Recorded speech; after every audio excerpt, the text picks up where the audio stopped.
Like most whiskey drinkers, I do have a preferred whiskey glass, and it is the Glencairn. But the way I approach reviews has actually grown to include a bit of a 3-glass system, and one of those glasses kind of actually surprised me to be added into my own list.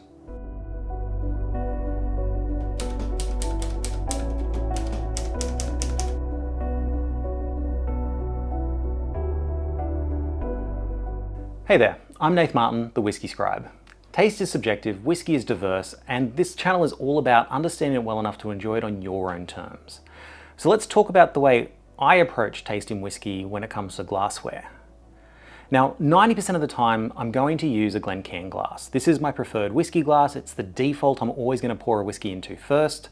It's a little bit wider at the bottom. It comes to a bit of a narrow point. That allows the aromas to sort of open up a little bit and then bring them to a nose, so that when you're nosing the whiskey, you're getting the full collection of scents that are coming out of that whiskey. And then smell is so closely associated with the palate that a lot of those smells and things, they come across on the palate. So it gives me the best opportunity to taste whiskey, but then it's also, with the base, you can hold onto this so that you're not warming the whiskey glass up, which is kind of a bit of a problem in Australia where it's already pretty hot. You can hold the whiskey if you want to warm it up a little bit as well. But these things are also durable. I've seen people drop these on hard floors and half the time they bounce. They're not indestructible, I've seen them break. But yeah, if you're traveling around, if you want a whiskey glass that's just easy to go to, the Glencairn is it. It was designed by a whiskey drinker for whiskey drinkers, and there's a reason why most people tend to use it. It's because it works. However, if I'm tasting a much more complex whiskey, so we're talking about something that's maybe aged for a few decades, or there's a lot of like real nuances of flavor in there, and I want to try and dig down into that, that's where I'm going to turn to the 1920s blender's glass. So this is what blenders and whiskey makers used before we had the Glencairn. And like the Glencairn, if we pop this in here, you've got a wide base. It's very wide base, so it really lets the whiskey open up, and then it brings it down to a bit of a narrower nose. And this does give you a chance to dig into and find some of those more complex aromas, some of the things that may have been sitting in the background in a Glencairn.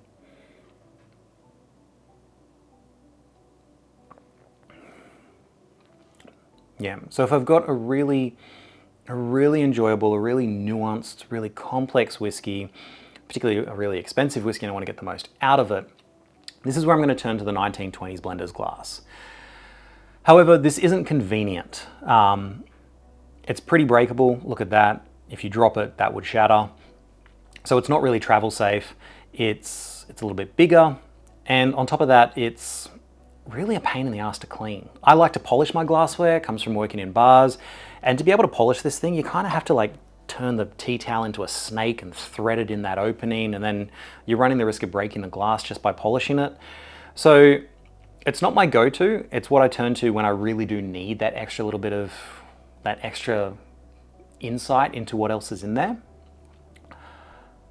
But if you put a cask strength whiskey in this thing, that wide base and then really narrow nose kind of brings that alcohol sharpness almost to a laser point. You know, if you try and nose a cask strength whiskey in this thing, it can really burn your senses.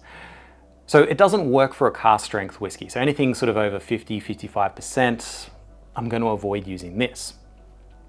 And that's where, and I'm surprised to do this, I've started turning to the Savu Glass. So this is made in Finland. It's hand blown, and it's specifically designed to actually remove those alcohol vapors. So that ethanol sort of thing that's happening in whiskey when you're nosing it, this does a really good job of eliminating that. And I know there's been a lot of resistance amongst whiskey drinkers because a lot of us, we actually like the flavors that get carried across on the alcohol. We like cask strength whiskeys because they do carry more flavor across. But cask strength whiskeys can sometimes be so bold that you cannot get all of the flavor.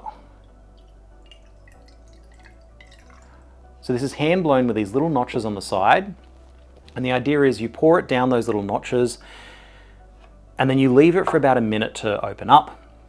And then it helps to sort of just dissipate a little bit of that ethanol so that you can dig into some of the other flavors that are in there. They've been trying to market this more so towards people who perhaps like the flavors of whiskey but don't like the alcohol burn.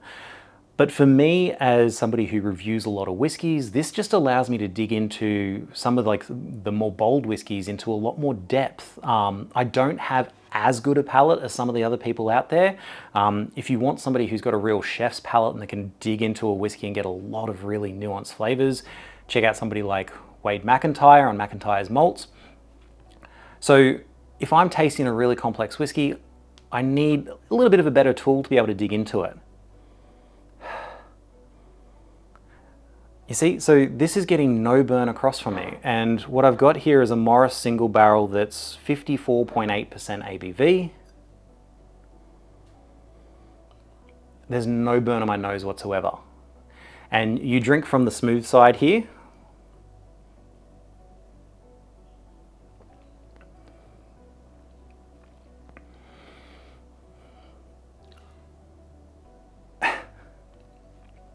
And that's absolutely lovely, because without that burn, without like the real ethanol sort of things coming across, and this was, drinking this out of a Glencairn was a wonderful, beautiful, smooth whiskey. It's high ABV, but it wasn't too in your face. But drinking it out of this, I'm really getting a lot more of that French oak character.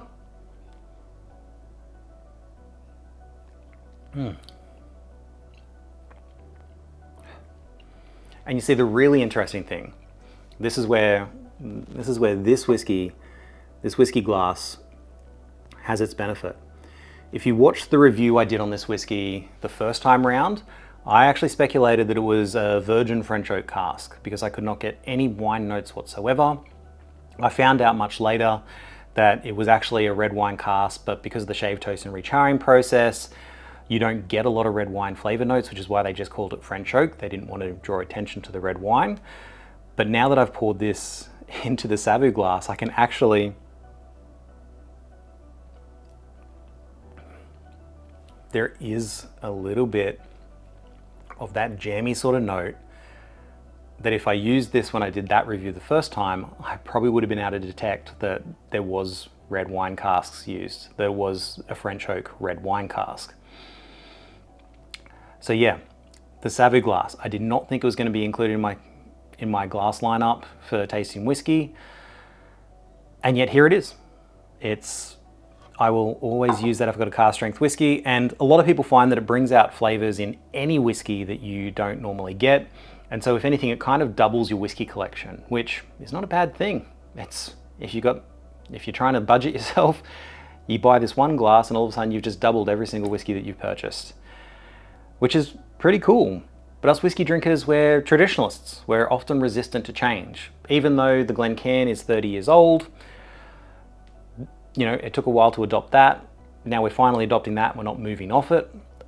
I don't ever want to move off the Glencairn. Glencairn will always be my default, but the Savu glass is actually a really, really wonderful backup, especially if you're tasting a cask strength whiskey and you want to get a little bit more out of it. And if you're hesitant to try it, because ultimately it's hand blown, so it is a little bit more expensive than other whiskey glasses, they do offer a money back guarantee. So if you order this, and particularly if you're in Australia, and I think New Zealand as well, they ship there, if you order the Savu glass and it doesn't do what they say it does, you don't get more out of your whiskey from having tried it, you can send the glass back and you'll get your money back. They've never actually had to issue any of those refunds, because anyone who's actually given it a fair go and tried it has found that it does exactly what they say it does. It hides the ethanol so you can get more flavor out of the whiskey itself. This isn't a paid or a sponsored post. They did give me the glass to try it because, like everyone else, I was so resistant to try it. But having given it a fair go, I can't deny. Like I always tell people to have your mouth open and breathe in through your mouth and your nose when you're nosing a whiskey, especially if it's high ABV, because otherwise you burn your nose. But I can shut my mouth and there's no burn happening there from the ethanol, which is wild, but I'm not losing flavor. If anything, I'm getting more flavors than I didn't have before. So obviously, drink out of the glass that you want to, but don't be resistant to trying something else. You never know if something else is actually going to be your favorite glass. I'm so glad that I did try this one, because I wouldn't have gotten some of the extra notes out of this whiskey that I do now, out of having used the Savu glass.